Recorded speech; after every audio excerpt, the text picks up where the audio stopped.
Welcome you all.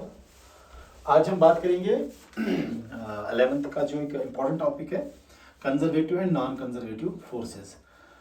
हम किनको conservative force कहते हैं, किनको नॉन कंजर्वेटिव फोर्स कहते हैं, क्योंकि आपको पता ही है कि there are 4 fundamental forces in nature, gravitation force, electrostatic force, ऐसे ही और 2 फोर्स भी, न्यूक्लियर एंड वीक फोर्स। तो वो ऑल कंजर्वेटिव नेचर है। कंजर्वेटिव के लिए आप सिंपली याद रखें कि हम एग्जाम्पल देके कंजर्वेटिव फोर्स को अंडरस्टैंड करने की कोशिश करेंगे। Conservative force are simply path independent.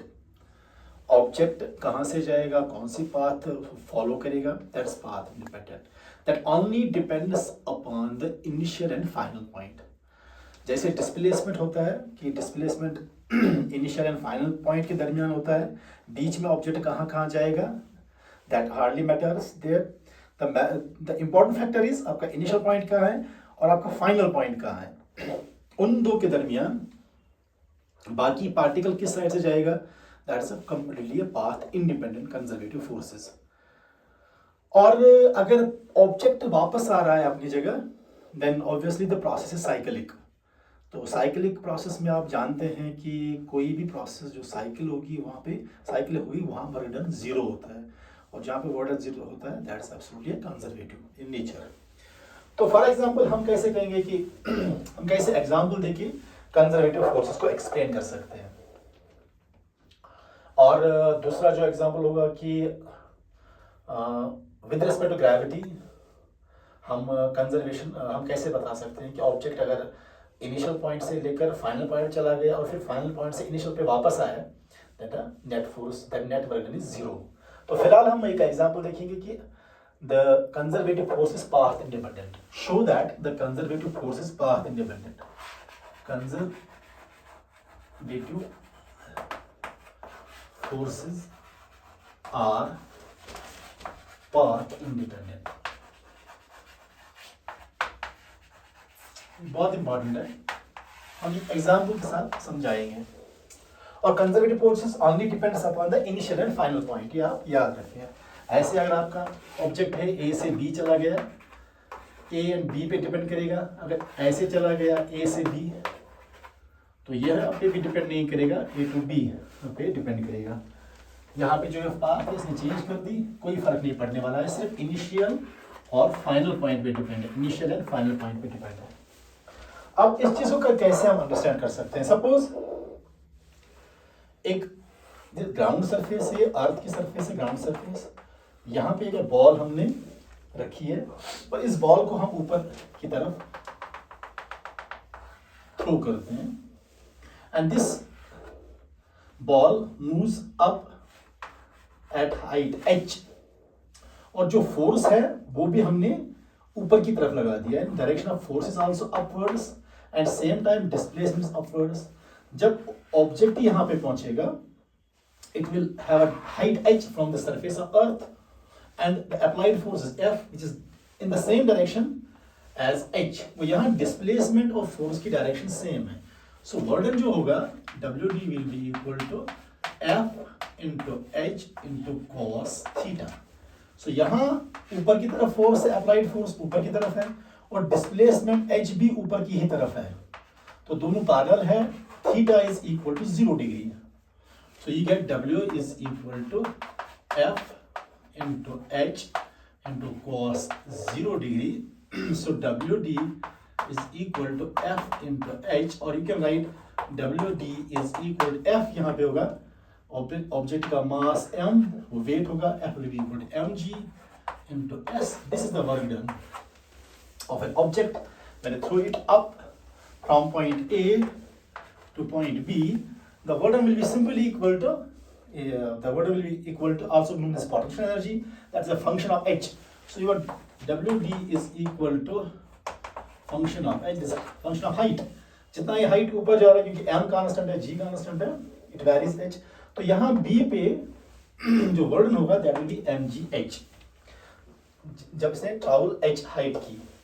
अब हम यही ऑब्जेक्ट है, इसी को हम इन अदरवाइज थ्रो करेंगे, लेकिन ये ग्राउंड सरफेस है, ये ऑब्जेक्ट यहाँ पे है, हम यहाँ तक इसको थ्रो करेंगे, फिर यहाँ से ऐसे जाएगी ऑब्जेक्ट, फिर यहाँ से ऐसे जाएगा ऑब्जेक्ट, फिर यहाँ ऐसे जाएगा, फिर यहाँ ऐसे जाएगा और सेम हाइट तक जाएगा। जितनी यहाँ पे हाइट है उतनी ही यहाँ पे हाइट है h। हाइट सेम है, लेकिन जो पाथ है पहले यहाँ चला गया, फिर यहाँ चला गया, फिर यहाँ चला गया, फिर यहाँ चला गया। लेकिन पहली पाथ ये है, दूसरी पाथ फॉलो ये कर रहा है, ये कर रहा है, फिर जाके यहाँ पे पहुंचा। हाइट तो उतनी ही ले ली जितनी वहां पे ली, लेकिन यहां से फिर ऐसे चला गया, ऐसे, तब जाके ऊपर चला गया। तो यहाँ पे पाथ की वेरिएशन है। तो अगर हम यहाँ पे वर्क डन निकालते हैं, यहाँ पोटेंशियल एनर्जी इस सेम हाइट पे, जो हाइट यहाँ पे h है उसी सेम हाइट h पे हम यहाँ पे जहाँ पे पॉइंट B है और A से हमने थ्रो किया है, तो अगर हम यहाँ पे इसका पोटेंशियल एनर्जी या वर्क डन देखते हैं तो हमें वो पार्ट्स में देखना है। पहले इस पार्ट में, फिर इस पार्ट में, फिर इस पार्ट में, फिर इस पार्ट में, फिर इस पार्ट में। ऑब्वियसली जब यहां से आप थ्रो कर रहे हो ऑब्जेक्टिव को, तो हाइट जो फोर्स है वो ऊपर की तरफ है और डिस्प्लेसमेंट की ऊपर तरफ है, और यहां इस रेंज तक जो angle between F and H के दरमियान है that is zero. So WD is equal to F into H into cos 0 degree. So WD will be equal to F into H यहां तक। फिर जब यहां जाएगा तो डिस्प्लेसमेंट यहां की तरफ है और अप्लाइड फोर्स ऊपर की तरफ है। अगर मैं ये लाइन यहां पैरेलल डाल रहा हूं, ऑब्वियसली यहां पे जो डिस्प्लेसमेंट है इस वाले पोर्शन में, डिस्प्लेसमेंट इस डायरेक्शन में है और अप्लाइड फोर्स इस डायरेक्शन में है, तो यहां एंगल 90 डिग्री है। तो इस वाले पोर्शन में कोई वर्क डन नहीं होगा, बिकॉज एफ और एच के दरमियान cos 90 डिग्री एंगल है, cos 90 इज 0, सो आपका पूरा वैल्यू 0 बनेगा।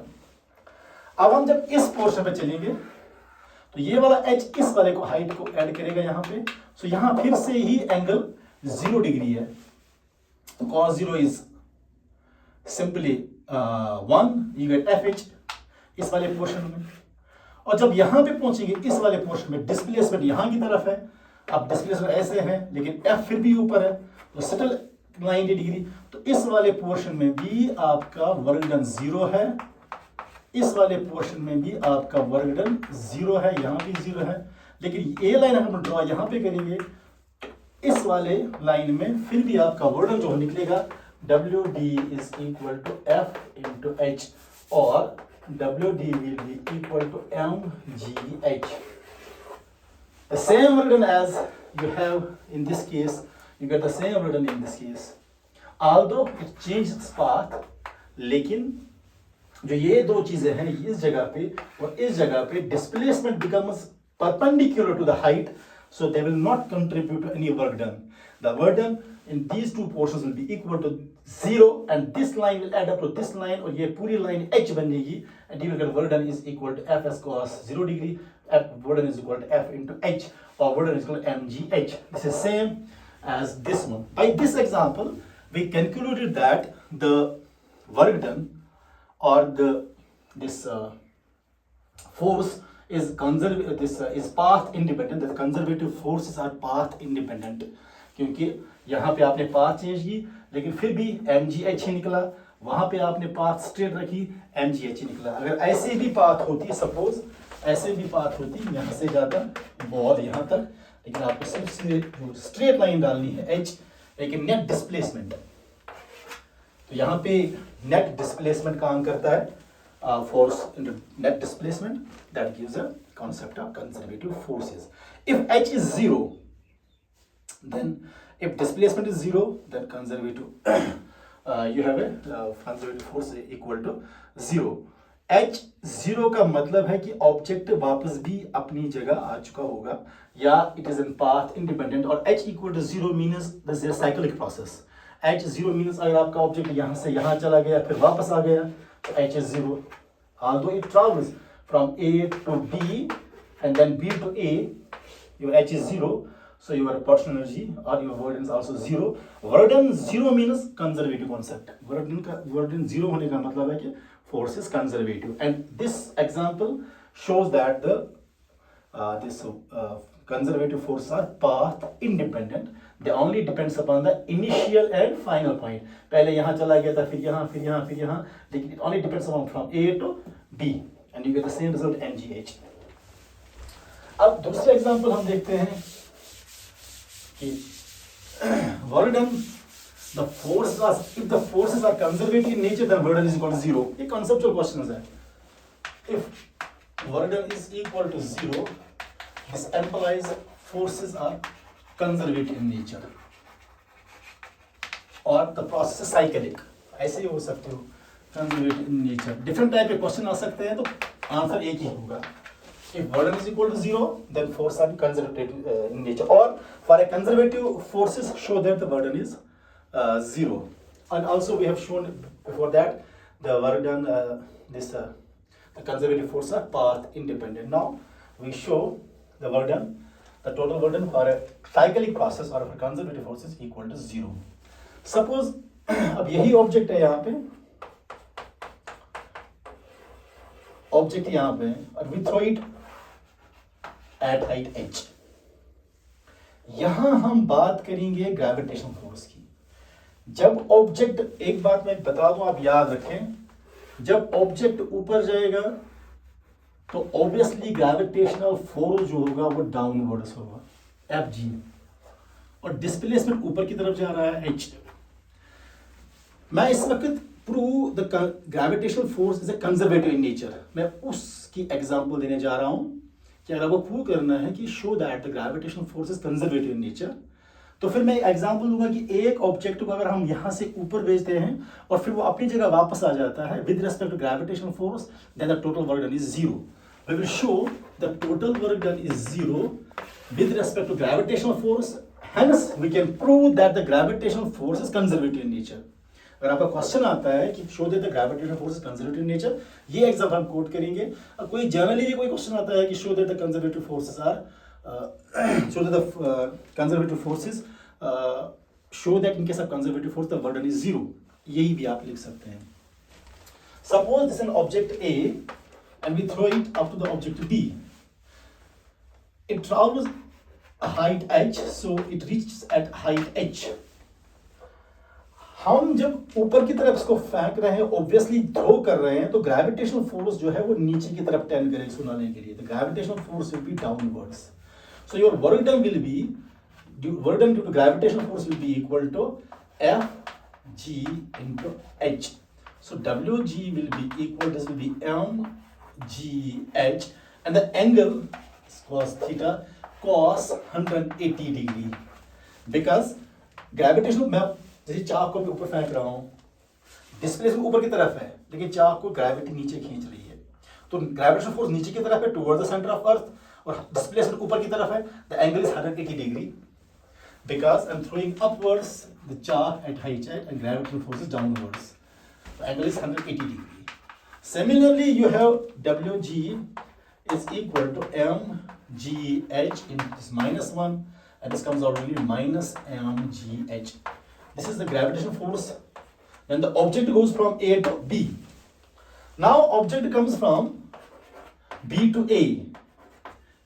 So gravitational force in that case, gravitational force in case when object is moving from B to A, and this is gravitational force when the object moves from A to B. So object moving to A to B, तो displacement downwards है and gravitational force भी downwards है. तो इस वाले second case में आपका h, क्योंकि ऑब्जेक्ट ऊपर से नीचे आ रहा है, डिस्प्लेसमेंट भी नीचे ही है और ग्रेविटेशनल फोर्स भी नीचे की तरफ खींच रहा है, F G is also downwards. So WGB is equal to mg that is also words h into cos 0 degree, because यहां पे f और h पैरेलल होगा एंड cos 0 इज 1, तो WG from B to A will be equal to mgh. तो object अपनी जगह पहुंचा, तो total work done will be equal to mgh plus minus mgh, यानी कि जब आपने wg from A to B plus wg from B to A is equal to mgh minus mgh, ये माइनस है दूसरा प्लस है, ये get cancel. So total work done due to gravitational force is 0. Hence this proved that the gravitational force is conservative in nature, and hence for any cyclic process, cyclic means अपनी original position पे वापस आना, तो this cyclic process यहाँ से ऊपर चला गया अगर वापस नीचे आया, तो that is means that the gravitational force is conservative in nature. Or for any process where the burden is 0, it's a cyclic process or it's a conservative in nature. Those forces are conservative in nature. तो non conservative force में क्या आता है, frictional force है, viscous force है, these are non conservative, जो dissipate हो जाएंगे, जो आप वापस नहीं ला सकते हैं, जिनका जो इनिशियल पॉइंट पे वापस नहीं आ सकते, जिनका वैल्यू एग्जैक्टली उतना ही नहीं होगा जो वो स्टार्ट में होगा, जिनका वैल्यू वैरी होगा और वो डिसिपेट होंगे। जैसे फ्रिक्शनल फोर्स में आपकी हीट होती है, साउंड होता है, this are non conservative nature, because आप उन्हें रिवर्सिबल नहीं बना सकते, उन्हें कंसंट्रेट किसी जगह नहीं कर सकते हैं, या इनिशियल पॉइंट पे वापस नहीं ला सकते हैं, they get dissipated in surrounding, they are non conservative force. For non conservative force you just remember viscous force and frictional force, there are not conservative force, but all the fundamental forces are conservative in nature. Thank you very much.